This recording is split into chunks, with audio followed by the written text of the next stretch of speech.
We very well may be at the cusp of a massive change in the silver market that could stun the industry, but it may not have a direct impact on price yet.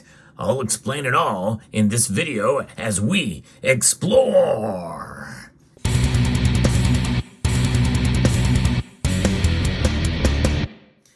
There's a lot of complexities in the silver market, and there's one aspect that not a lot of people are talking about. But there is somebody, an author at goldsilvervault.com, that's bringing up lease rates. And this is quite telling. This is from Bob Coleman, and he has a very interesting report here that I'm going to share with you that could have an impact on silver supply and maybe perhaps down the road, the price of silver. And much like we saw in the previous area or the previous decade when the price was stagnant. So let's get into exactly what he's talking about here. There is these high silver lease rates and what it could mean for silver moving forward. We did see a spike in lease rates that had occurred fairly recently. And this is something we've not seen in a while. And there was a piece that was actually written about this back in 2014 over at Seeking Alpha. Now, this piece I couldn't read because it's behind a paywall, but silver is now a strong buy is a headline by Paul Franke from 2014 because of the highest lease rates since 2008. Now, we know what happened in 2014, 2015, and 16, up through 2016, because in 2016, we saw silver's price spike up, right about $30 an ounce. So it took a little while. And this could be the case that happens here too, although I think there's a lot more things that could lead to higher silver prices based off of this report. And not only that, but also just the dynamic that we see in the world today with the markets, geopolitics, domestic politics, and the like. So what and why is this happening will stun many in the market, according to Mr. Coleman. We will start to see the state of the retail wholesale coin and bar industry. And the industry is swimming in inventory now. And I've talked a little bit about this in a prior video.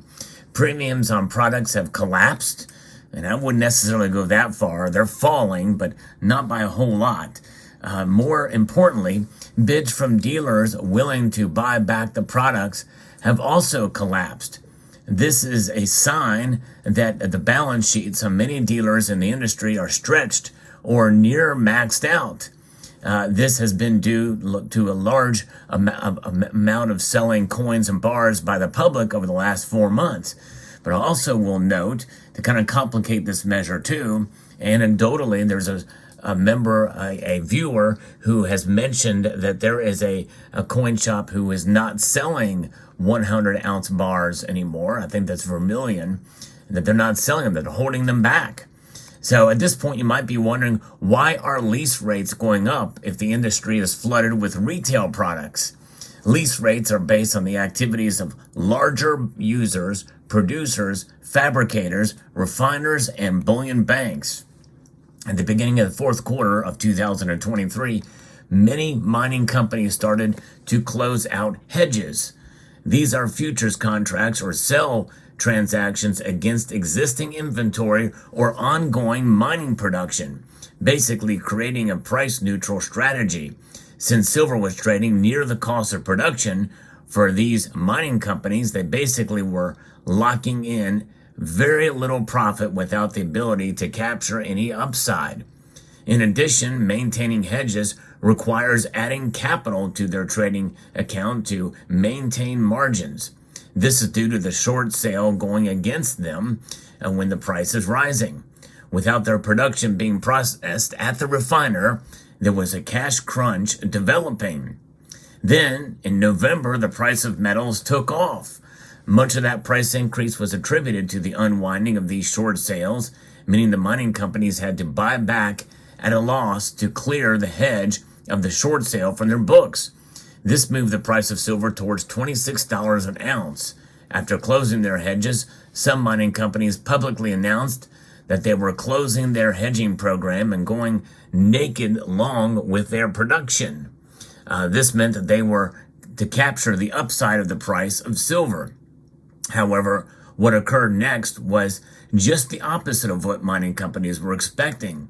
The silver price broke right back down to $23 an ounce, an area where many are breaking even with their production. Now, that is quite alarming to think about, especially when it comes to mining silver all-in sustaining cost. I've always thought that for primary silver miners, it was around $14, $15 an ounce, but it's been a while since we've seen reports on that, especially with fuel costs and the like going up and inflation across the board. So with mining companies have decided to hold back production or cancel to extend forward contract sales that are near settlement. So what does that mean? Less production or supply coming to market, especially at a time when larger participants need the supply for fabrication or industrial use. And we know what the Silver Institute has been reporting over the last couple of years, there is a shortage of silver to meet that market. And they've had to capture some of that from the recycling market. And then we've talked about that recently too.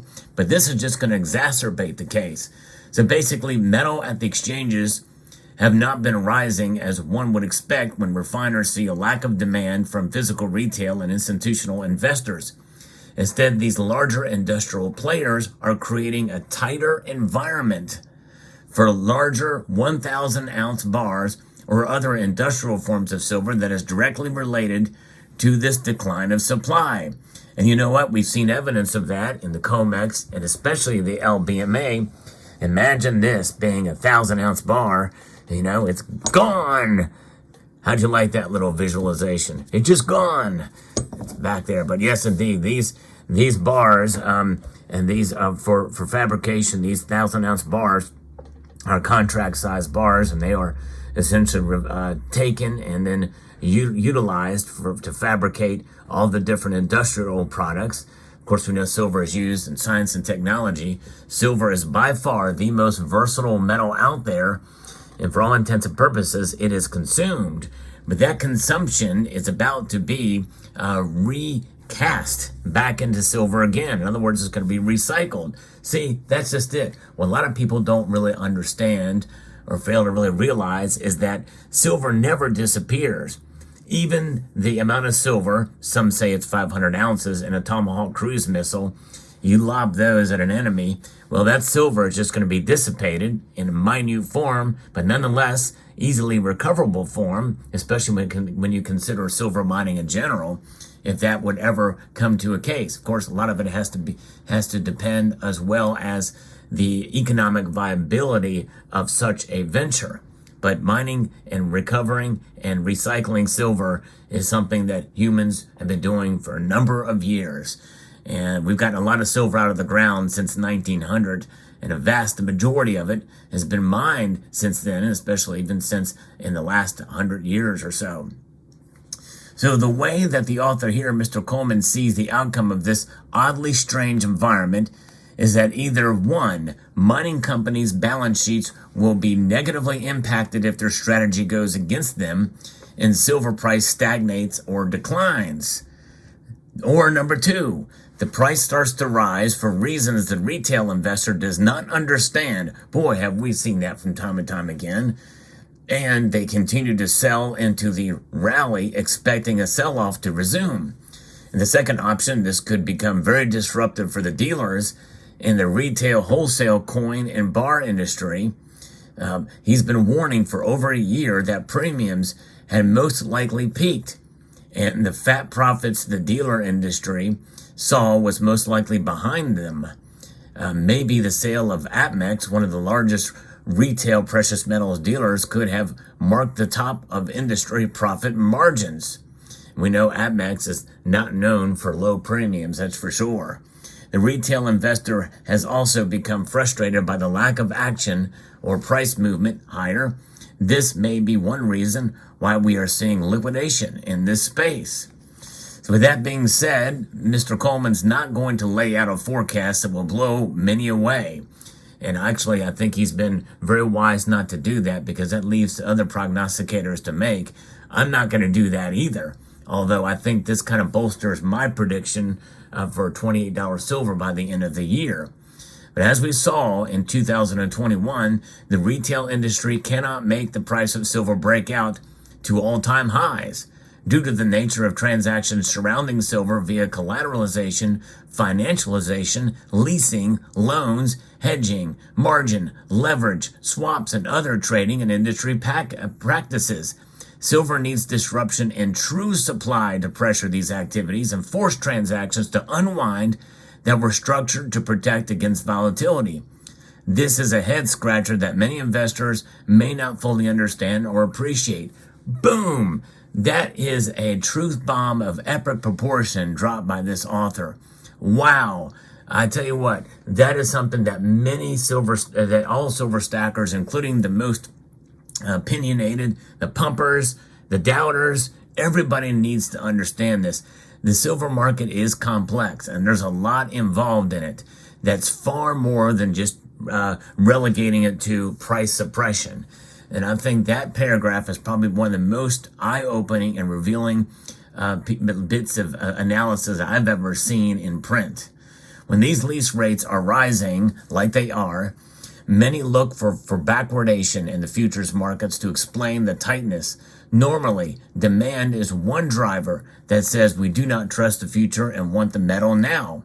But with interest rates much higher than in 2021 or 2022, this forward curve is in contango due to the higher carrying cost, such as interest, storage, etc. What we are seeing instead of backwardation is a rise in leasing rates. Also, we are seeing a floor in price that normally higher interest rates would tend to weigh on metals. The supply issues creeping into the market are setting up a phenomenon that could propel the price higher in silver at a time when many are least expecting it. Look at the sentiment measured in physical investor activity, ETF outflows, and declining trading volumes on the COMEX.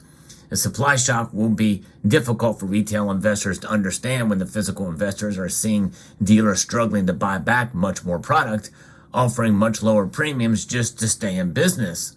Unless silver breaks out through the $28 to $30 level and finally brings momentum investors to the table, a rise in price to the top of the trading range could be viewed as a selling opportunity by investors to hopefully engage in the next sell-off or just exhausted from holding through the years. The least likely outcome that would unfold would be a structural decline in larger bar supply over a short window where the price spikes higher regardless of retail activity. This would be most likely caused by an unwinding of various contracts, as mentioned before. For many on the sidelines, they will most likely not participate because they will not understand nor trust the move. And that's why a lot of people move to this idea that, well, it's got to be manipulation. It's got to be price suppression. That's at play there. In any event, we'll see what happens. And the author here has, again, held back from making a prediction, from taking that next step, which means to show that I think his motives are pure here. So kudos to Bob Coleman on this. But I think the overall lesson we can take from this is to hold on to your silver, hold on to your hats, and just buy as the opportunity arises. We'll see where this goes. It could go either way, and likely the silver's price will not be affected too much yet. And as we know, as prices go up, there are going to be people that are going to be selling off on both the retail level and the industrial and the ETF and the paper markets. So that's going to push the price back down. So I hope that gives you a better understanding. I know for me it was pretty eye-opening. Let me know what your thoughts are below. We'd like to extend a multitude of gratitude to you all for taking the time to watch, and to encourage you to please rate, share, comment, and subscribe.